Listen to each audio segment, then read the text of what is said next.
आज सामने आते हैं। अच्छा, मैं आपको बहुत सी और मिसालें दे सकता हूँ जो ये वाजे करती हैं कि जब हम ये कहते हैं कि दीन को हमारी रहनुमाई करनी चाहिए दुनियावी मामलात में। एक मैं आपको मिसाल देता हूँ कि आजकल तो किताबों की इशाअत पर तो कोई एतराज कर ही नहीं सकता ना।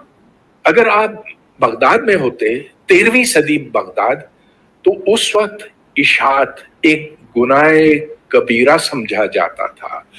जो ये एक किताब छापने की कोशिश करता उसके हाथ काट दिए जाते थे। क्यों?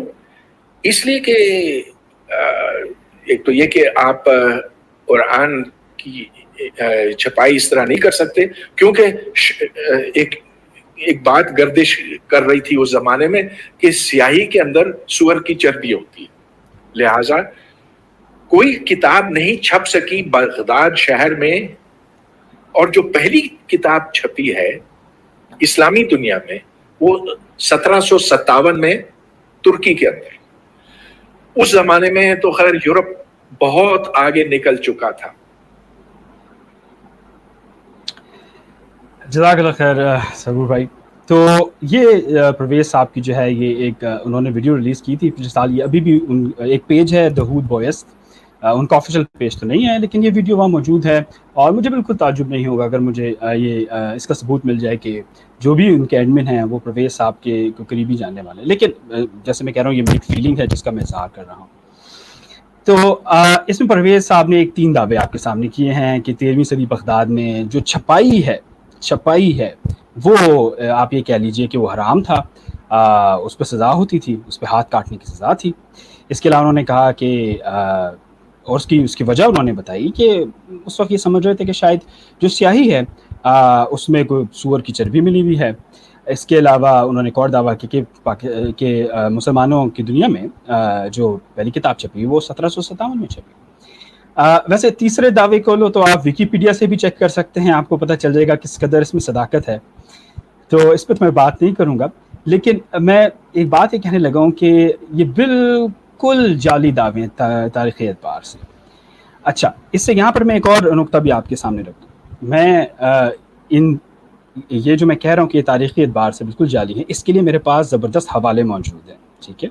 और आप डिस्क्रिप्शन में मेरा आर्टिकल भी है, उसको भी देख सकते हैं। पहले चाहिए इस लफ्ज़ पे छपाई। अब वो ये लफ्ज़ इस्तेमाल कर रहे हैं छपाई, लगता ऐसे है कि शायद वो प्रिंटिंग प्रेस की तरफ इशारा कर रहे हैं, लेकिन वो तो हमें पता है कि वो 1450 में कहीं जाकर जो है ईजाद हुई है।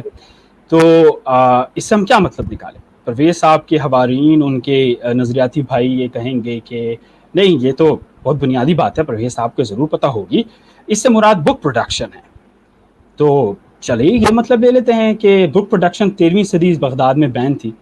इसमें कहीं कोई सदाकत नहीं है, बल्कि इवन मंगोलों के अटैक के बाद भी इस 13वीं सदी के अवाखिर में बुक प्रोडक्शन काफ़ी जो है वो बढ़ गई थी।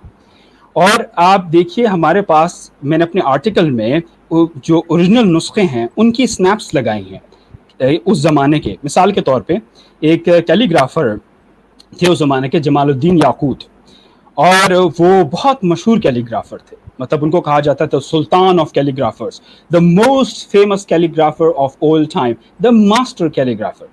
उनके हाथ के जो कलमी मखतूतात हैं वो हमारे पास मौजूद हैं उस ज़माने के, और वो उसमें कुरान की आयतें भी लिखी गई हैं। इसके अलावा मैंने अथॉरिटीज़ को साइट किया है जैसे शैला ब्लेयर वगैरह, और उनकी किताबों से स्नैप्स ली हैं मैंने और मैन्यूस्क्रिप्ट्स के जिनका ताल्लुक साइंस से है, खुसूसन कि साइंसी काम भी वहाँ जारी था, और इसके अभी हवाले और भी आएंगे। तो देखिए कि ये कोई ढकी छुकी बात नहीं है। या आप ब्रिटिश म्यूज़ियम में चले जाइए या किसी और म्यूज़ियम में चले जाइए, आपको ये चीज़ें आराम से मिल जाएंगी। बल्कि मैंने तो कुछ हवाले पेश किए हैं अपने आर्टिकल में जो बाकायदा याकूत साहब के उन कुरानी नुस्खों को मतलब उसको दिखा रहे हैं लोगों को, और बहुत खूबसूरत, बहुत उम्दा, बहुत प्यारे हैं। तो अब अगर उस ज़माने के नुस्खे हमारे पास मौजूद हैं और वो चीख के बता रहे हैं कि वहाँ पर कोई ऐसी चीज़ नहीं थी, और परवेज़ साहब तभी अपनी वीडियोज़ में इस तरह की बातें कर रहे हैं, तो आप क्या अंदाज़ा लगाएंगे इससे? تو میں سمجھتا ہوں ہمیں انٹلیکچوئل آنیسٹی سے کام لینا چاہیے, اور ہمیں اگر کوئی چیز پسند نہیں ہے یا ہمیں اس کے خلاف ہم اس سے نفرت کرتے ہیں تو کم از کم اپنا مواد کی کوالٹی تو آپ لے کر آئیے, کوئی ایسی بات تو کیجیے کہ سیریس بات لگے. یہ مطلب یہ ایک ایسی غلطی ہے جیسے کوئی آپ سے کہے کہ پاکستان 1925 میں بنا تھا, آپ اس کو کتنا سیریس لیں گے؟ ٹھیک ہے, تو یہ تو تھا اس تو باقی ڈیٹیلز کے لیے تمام حوالہ جات کے لیے آپ دیکھ سکتے ہیں بنا آرٹیکل. یہاں پر میں ایک بات کا اور ایڈیشن کر دوں, میری فیلڈ جو فزکس ہے, ٹھیک ہے, اور ظاہر بات ہے اس سے جو میں باتیں کر رہا ہوں اس کا تعلق جو ہے تاریخ سے ہے, اسلام کی تاریخ سے. میں سمجھتا ہوں اس میں, اور گڈ ریزننگ فرام اتھارٹی بہت اچھی چیز ہے. آپ کریڈیبل ریفرنسز لے کر آئیے اور اپڈیٹڈ ہسٹری کے بارے میں بات کیجیے, لیکن اگر میں یہاں کہانی سنانا شروع ہو جاؤں بنا کسی ریفرنس کے تو یہ چیز زیب نہیں دیتی کسی کو بھی, چاہے پرویز صاحب ہوں, چاہے میں ہوں, چاہے کوئی اور ہو. ٹھیک ہے, تو آپ بالکل اتھارٹیز کو سائڈ کرتے ہوئے آپ اپنا اختلاف بھی سامنے رکھ سکتے ہیں, آپ جو ہے آرگیومنٹ بھی پیش کر سکتے ہیں, لیکن اگر آپ کہانی سنا رہے ہیں بنا حوالہ جات کے تو یہ ایسی چیز ہے, اس سے لگتا ہے کہ شاید آپ اپنے امیج کو استعمال کر رہے ہیں, اپنے فیم کو استعمال کر رہے ہیں, لوگوں کو جو ہے وہ ان کے نظریات کو انفلوئنس کرنے کے لیے. جی زبردست, آپ نے بڑے کلیئر طریقے سے یہ چیز بیان کی سامنے کہ ایکچولی یہ بڑا سمپل سا کلیم ہے ان کا, انفاؤنڈیڈ, اس کے کوئی ایویڈنس نہیں ہے, کوئی اس کے پیچھے یعنی آرگیومنٹس انہوں نے نہیں دی, نہ انہوں نے کسی کو سائٹ کیا کہ اس اورینٹلسٹ نے یا اس ہسٹورین نے, بس انہوں نے اپنی طرف سے بات کر دی.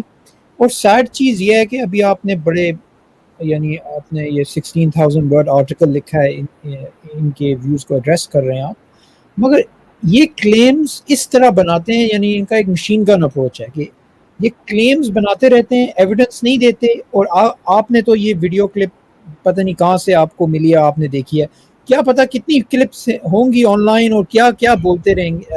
اوبویسلی ہم یعنی آج صرف 3 ویڈیو کلپس لے کے آ کے سامنے آڈینس کے سامنے لا کے کہہ رہے ہیں کہ یعنی یہ اوبویسلی ریشنل چیز نہیں ہے, مگر یہ بڑی سیڈ چیز ہے کہ اگر آپ کے پاس ایک سٹیٹس ہے سوسائٹی میں, آپ پروفیسر ہیں, تو آپ اس قسم کے کلیمز بنائیں تو اوبویسلی اوور ٹائم لوگ آپ کو پھر اتنا سیریس نہیں لیں گے. میں یہ